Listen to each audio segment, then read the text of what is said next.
အားလုံးပဲမင်္ဂလာပါကျွန်တော်တငယ်ချင်းချင်းမိတ်ဆွေများအတွက်ဒီအန်ဆွဲလောက်ပုံလုံးလေးများပြန်လည်မျှဝေလိုက်ပါတယ်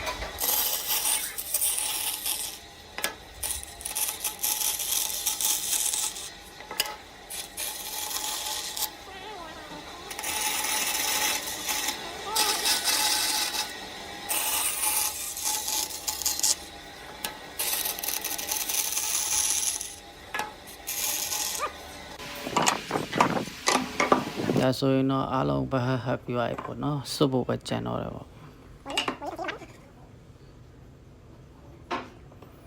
ကိုတုတ်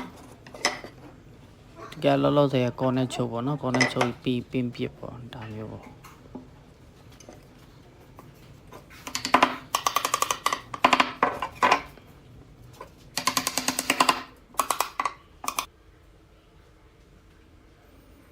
ဒါရှာလိုက်နေခဲ့ပါ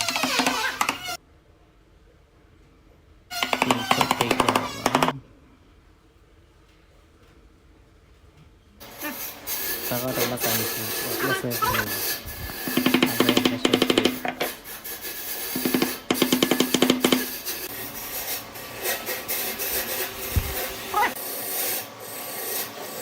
So yun ang answer ko dito ay pa no?